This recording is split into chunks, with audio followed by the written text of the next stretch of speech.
Hello po, magandang tanghali po sa lahat na nakikinig ng online preaching. Tayo ngayon mag-Bible study.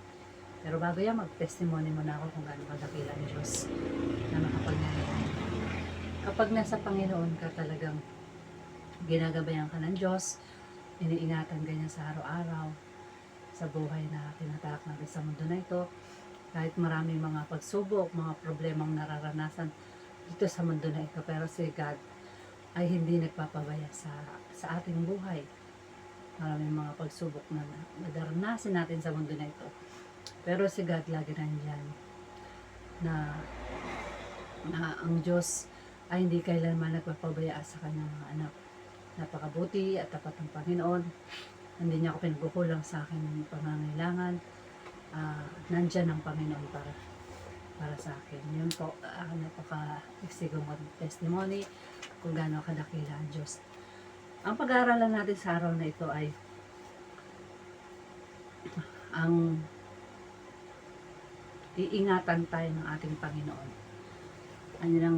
Topic po natin, iingatan tayo ng ating Panginoon. Yan po.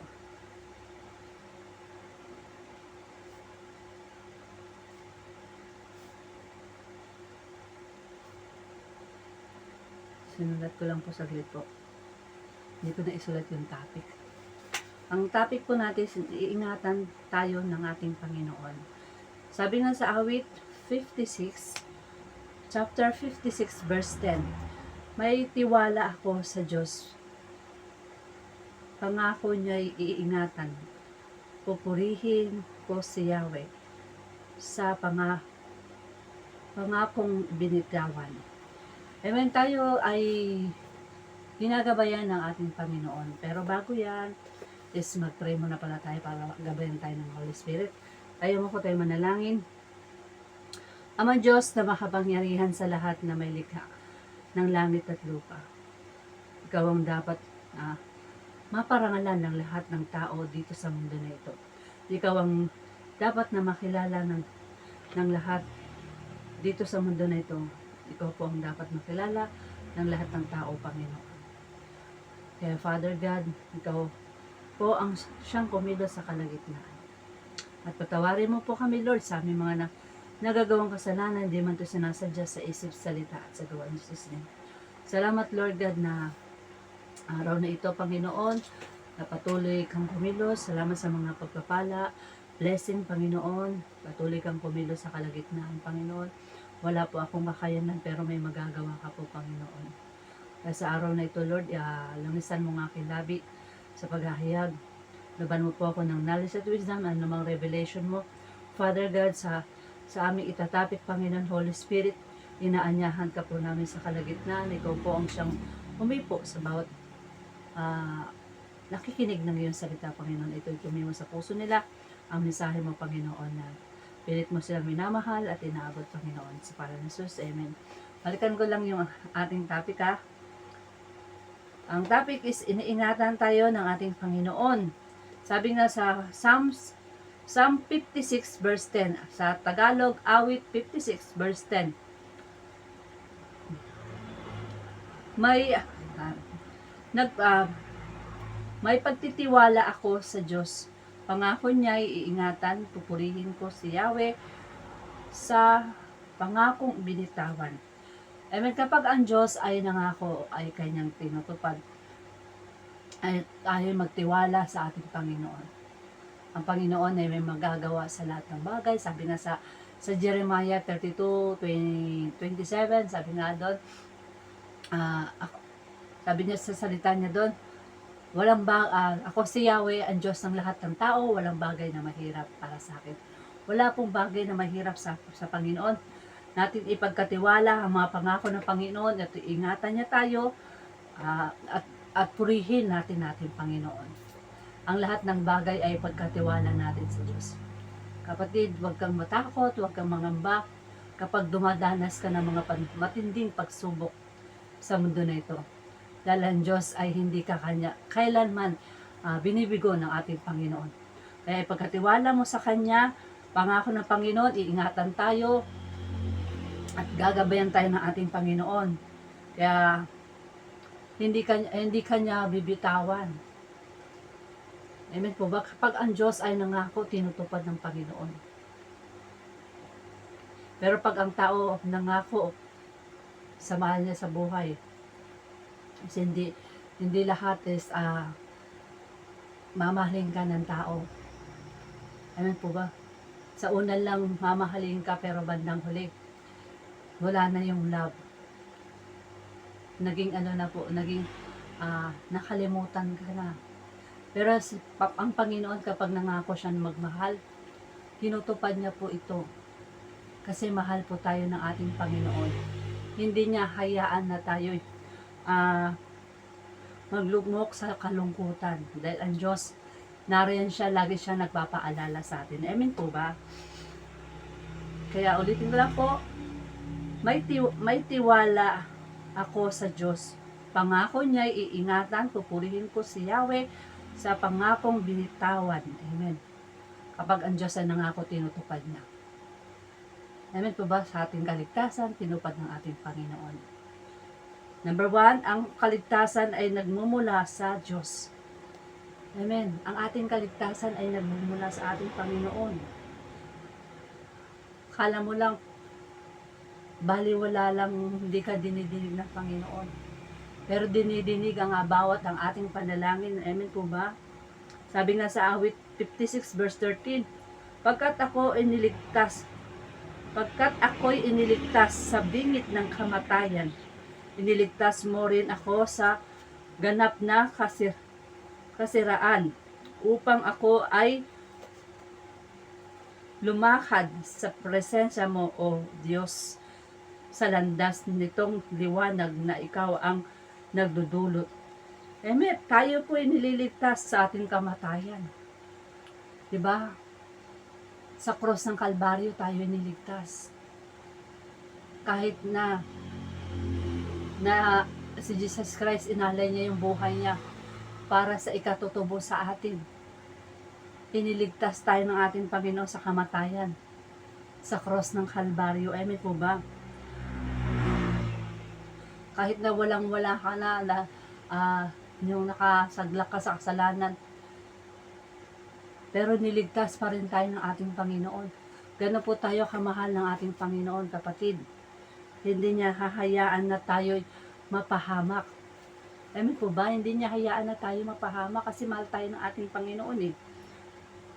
Ulitin ko lang po, awit 56 verse 13, pagkat ako'y iniligtas sa bingit ng kamatayan, iniligtas mo rin ako sa ganap na kasiraan, upang ako'y lumakad sa presensya mo, O Diyos, sa landas nitong liwanag na ikaw ang nagdudulot. Amen. Kasi mahal tayo ng ating Panginoon. Inaalis niya tayo sa ating mga kasalanan. Hindi naman habang buhay nasa kasalanan ka.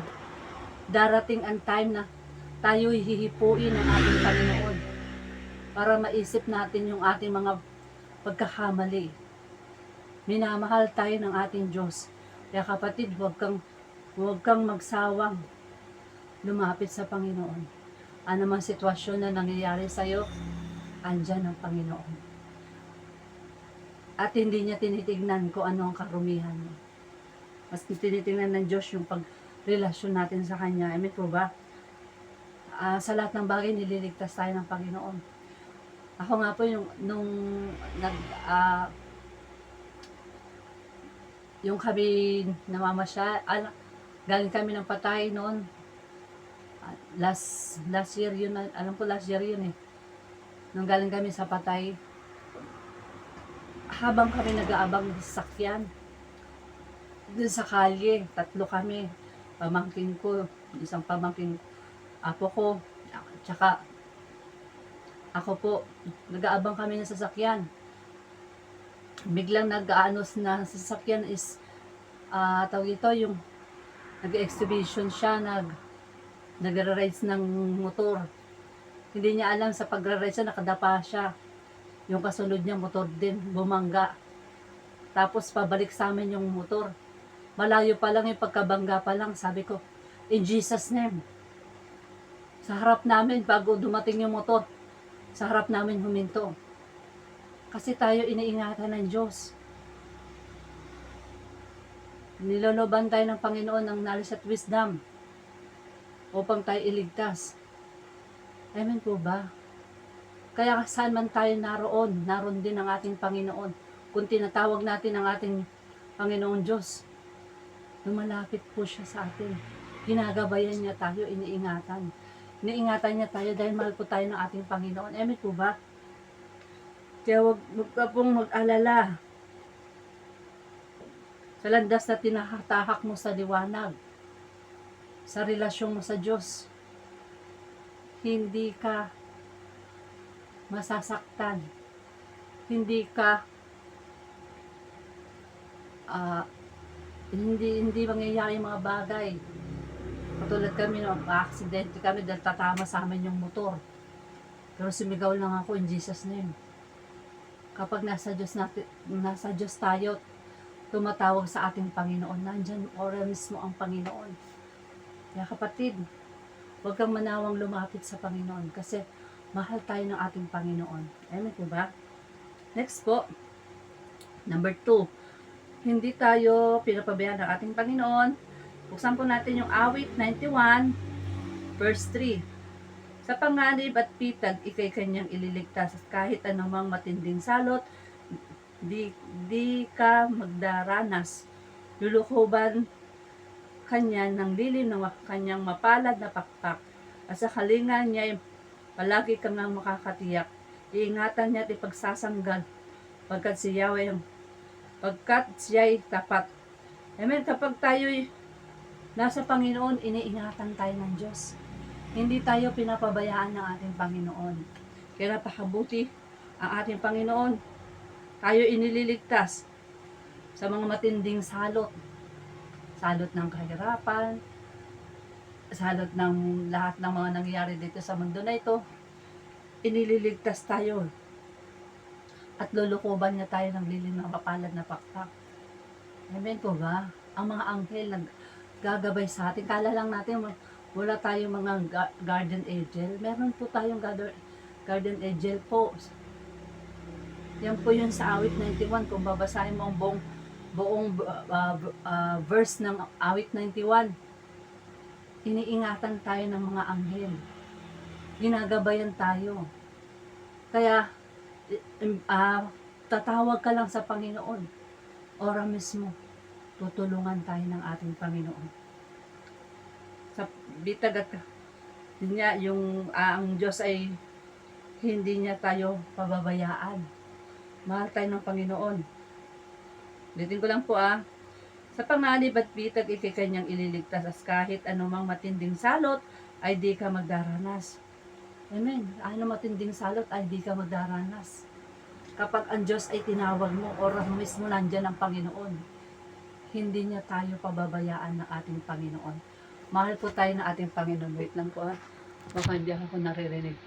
Mahal po tayo ng ating Panginoon.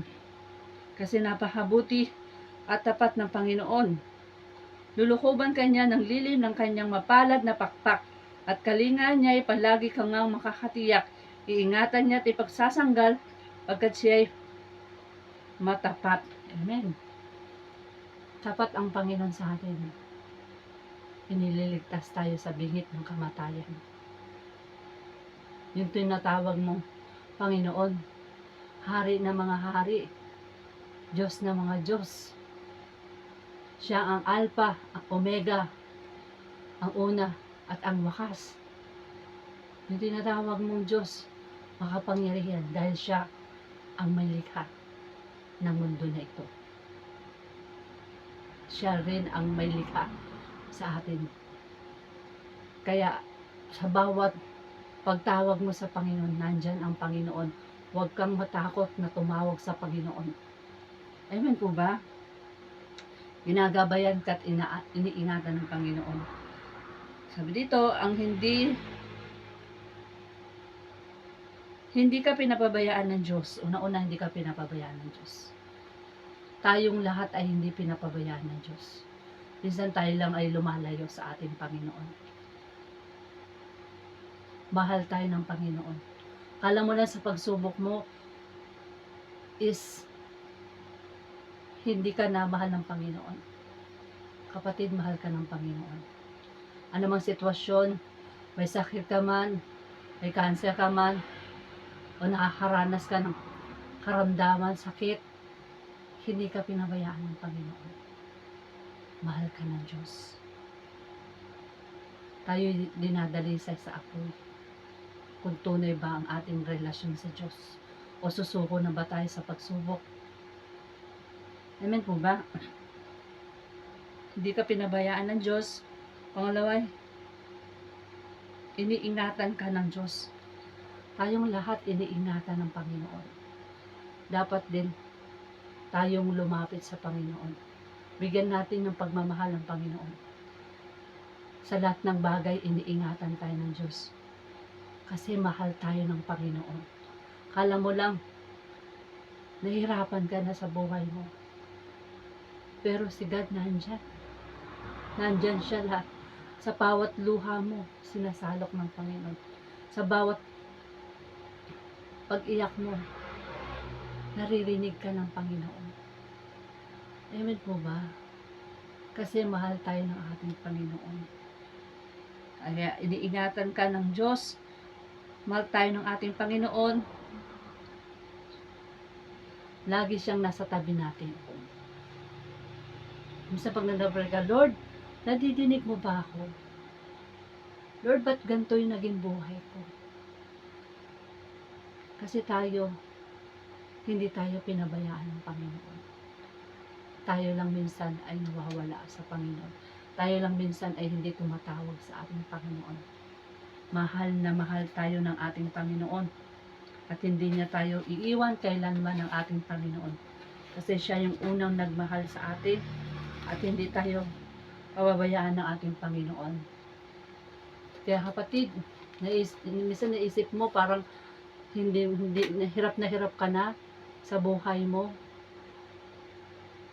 Pero ang Panginoon, iniintay niya na lumapit ka sa Kanya. Conclusion ko po itong awit 116 verse 7. Manalig ka o puso ko kay Yahweh. Kay Yahweh ka magtiwala. Pagkat siya ay mabuti, hindi siya nagpapabaya. Amen. Magtiwala ka kay Yahweh. Magtiwala ka kay Jesus Christ. Sa ating Panginoon, magtiwala ka. Sa ating Ama, magtiwala ka. Lahat gagawin niya sa'yo. Huwag kang mangamba. Ibibigay niya sa'yo yun. Pagkatiwala mo lang lahat sa Kanya. Ang Panginoon ay nagmamahal sa atin. Minamahal tayo ng ating Panginoon. Kaya ipagkatiwala mo lahat sa Kanya.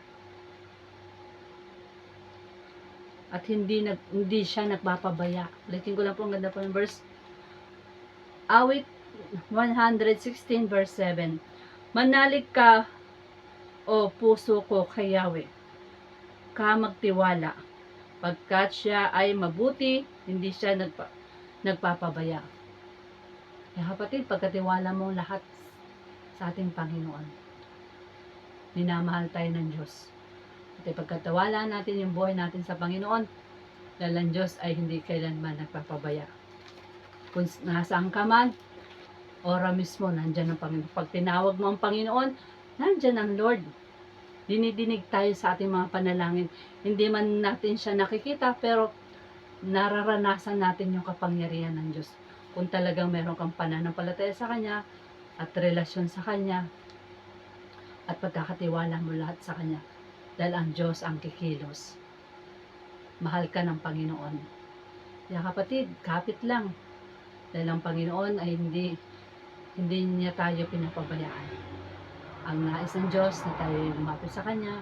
Ang nais ng Diyos na magkaroon ka ng relasyon sa Kanya. Kasi malibog ang ating Panginoon. Seloso ang ating Panginoon. Kailangan siya ay unahin sa lahat ng pagkakataon. Kaya itong tinapik ko na naway meron kayong mapulot na aral, sa ating binasa, sa ating sa salita ng Panginoon, dahil napakabuti at tapat ng ating Panginoon. Yun lang po, God bless po. Pero bago niya, manalangin mo na, tatayo mo po. Amang Diyos na makapangyarihan sa lahat, may likha ng langit at lupa. Sa araw na ito, Father God, nagpapakumbaba po ako sa iyo, Lord. Patawarin mo po kami sa mga nagagawang kasalanan. Di mo ito sinasadya sa isip, salita at sa gawa. In Jesus' name. Salamat, Lord God, sa revelation mo sa araw na ito. Sa iyong message, Panginoon, na palagi kami, Panginoon, na unahin ka namin, Panginoon. At pagkatiwala namin lahat-lahat sa iyo, Panginoon. Dahil ikaw nga, O Diyos, na may likha ng lahat ng bagay. Kaya, Father God, kung sino man sa mga anak mo, nangihina sa pananampalataya, Lord, ikaw ang kumilos sa kanila. Ikaw ang manahan, Panginoon. At kung sino man nakakaranas sa mga pagsubok sa buhay, Panginoon, wala po silang ibang tatawagin kundi ikaw lamang, Panginoon. In Jesus' name, hallelujah. Happy mo po, Lord. Comfort mo sila, Lord. Bigyan mo ng kalakasan. Alam mo sitwasyon na nararanasan nila na pagsubok, karamdaman ma ito, Lord. In Jesus' name, hallelujah. Sila ay pagagaling mo. Right now, in Jesus' name, hallelujah. At ang lahat ay pinagkakatiwala namin sa iyo, Panginoon, na ikaw ang magmaneho ng aming buhay, Panginoon. Happy mo kami, Panginoon. Patuloy ka pong kumilos at magpakilala sa kanila na ikaw ay hindi po kumakalimot sa iyong mga anak na tumatawag sa iyo, Panginoon. Kaya Father God, ang banal na Espiritu mo, Father God, ang siyang kumilos sa kalagitnaan. Jesus, bless mo, upon blessing ang lahat na nakakinig ng iyong salita nito. Ituloy mo sa puso nila ang mensahe mo, Panginoon, at magtiwala po sila sa iyo, Panginoon. Ang lahat ng bagay ay hawak mo po, Panginoon. Father God, ikaw po ang lihipo sa lahat ng mga nakakakinig ng iyong salita. Saan man sila dako naroon, Lord, iligtas mo sila sa araw-araw, Panginoon, ng banal na Espiritu mo. Father God, ang siyang kumilos, in Jesus' name, ang bansang Pilipinas, Father God, i-bless mo, upon blessing ang bansang Philippines, Father God, in Jesus' name, hallelujah. Anumang pangangailangan ng bansang Pilipinas, Lord, ikaw ang magpo-provide dito, Panginoon. Pagpalain mo, amen God, pagpalain mo ang aming presidente, Panginoon, na si Bongbong Marcos, Panginoon. Gabayan mo siya, ingatan sa araw-araw, Panginoon, in Jesus' name. Kapangyarihan mo, siyang kumilos, kapayapaan, ang ipagkaloob mo sa bansang Pilipinas. Hindi lang dito, Lord, sa mga nangyayari sa Israel, Iran, kung saan pa pong mga bansa, nagkakagulo, Panginoon. Ikaw po ang siyang kumilos sa kalagitnaan, Jesus' name. Kapangyarihan mo na po ang siyang dumaloy sa bawat anak mo, Panginoon. In Jesus' name, amen. At ganun din, Lord God, ang Agno Pangasinan, Father God, bless mo, pan-blessing ang Agno, Panginoon. Patuloy, Lord God, na kilalanin ka pa nila, Panginoon. At ang lahat ng mga Kristiyano, continue to share the gospel all over the world country dahil sa nalalapit mong pagbabalik at kinukumpleto mo lang ang mga tinalaga mo sa aklat ng buhay, Panginoon. In Jesus' name, hallelujah. Gabayan mo, Lord, ang lahat ng iyong mga anak, Panginoon. Ang aming mayor dito, Panginoon, na gabayan mo rin po si Celeste, Panginoon. Gabayan mo sila at balutin ng makapangyarihang dugo. In Jesus' name, hallelujah. At ikaw po ang mag-iingat, kalakasan, Panginoon, sa aming mayor, na ikaw po ang mag-iingat, Panginoon. Upon blessing, Panginoon, sa pangalan ni Jesus. Amen. Ganun din si Jonathan Durumal, Panginoon, na patuloy mong ingatan, gabayan, Panginoon, na patuloy siyang unahin kanya, Panginoon, gano'n man siya kabisi sa buhay na tinatahak niya sa mundo na ito, na patuloy mo po siyang pagpalain at sa kanyang buhay, Panginoon, i-bless mo siya, upon blessing, Panginoon, ng buong pamilya nila, ingatan mo at gabayan, Panginoon. Kung saan man sila dahon naroon, iligtas mo sila, Panginoon, ng aming mayor and vice mayor, Panginoon, at ang buong barangay ng Agno Pangasinan, Panginoon, yung mga nanunungkulan, Panginoon, bless mo sila, upon blessing, Panginoon, ikaw po ang siyang kikilos, Panginoon. Palaguin mo po ang proyekto ng Agno, Panginoon. Anumang pangangailangan ng Agno, Lord, ikaw ang magsusupply nito, Panginoon. In Jesus' name, hallelujah. At gagamit ka ng mga manggagawa na isusupply mo po ang pangangailangan ng Agno, Panginoon. Pagpapagawa ng tulay, in Jesus' name, hallelujah, ang lahat ng pangangailangan ng Agno, Panginoon, isusupply mo po ito ng siksik, liglig, na maabaw, na biyaya, Panginoon. In Jesus' name, hallelujah. At sa bawat nakakinig ng iyong salita, pagpalain mo sila, ingatan mo sila, at naway Bigyan mo sila ng pagpapala sa araw-araw ng kanilang buhay at gabayan mo ang bawat nakakinig ng iyong salita. God the Father, God the Son, God the Holy Spirit, thank you so much sa araw na ito na ikaw ang Diyos na dapat nilang unahin, Panginoon, sa pangalan ni Jesus. Amen. Salamat po sa mga nakakinig ng online preaching. Patuloy nyo lang po share at ibahagi ang salita ng Diyos dahil ang Diyos ay inaabot tayong lahat kasi mahal po tayo ng ating Panginoon. Bye-bye po. God bless po.